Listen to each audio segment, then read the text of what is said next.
Port Hardy is world famous for its bears and other wildlife, and it banks on the sightings of that wildlife to bring in tourists.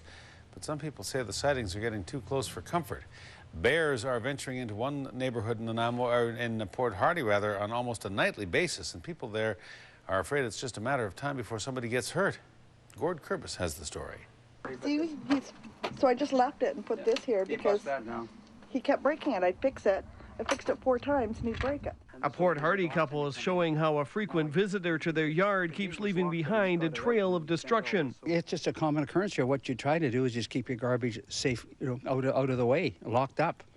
And then eventually they, I don't know, I guess they still wander around, but I mean, the bears come down all the time out of the woods here. Linda Lewis and Bruce Dixon are relatively new to this trailer park, but have quickly learned they're living in a popular haven for bears, where even a cooler mistakenly left out at night provides a strong temptation. Oh, he got into my daughter's cooler and he managed to open the cooler. Yeah. He ate her date raisins, he ate her dates, and he took the jar of peanut butter, got the whole lid right off, left the lid for us, but took off with the jar of peanut butter. And I'm talking a big jar.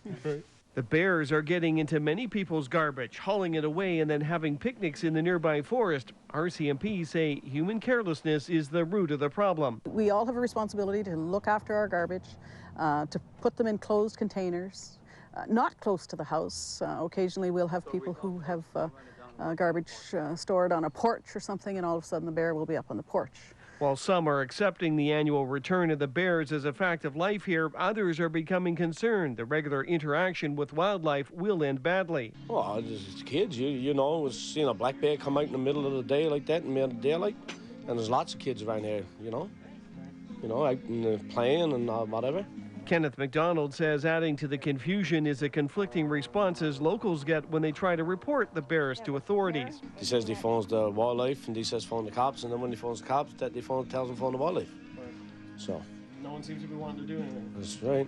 But RCMP reiterate conservation are the ones to call first, and the public has to understand with such a big area to cover, delays should be expected. The bear population comes under conservation. However, they're not always available. Their territory is big, and if they're not within our immediate region and there's a risk to life, we must respond. Until this bear either moves on or is removed, locals are trying to minimize their fence damages by making adjustments. In Port Hardy, Gord Kurbis, A News.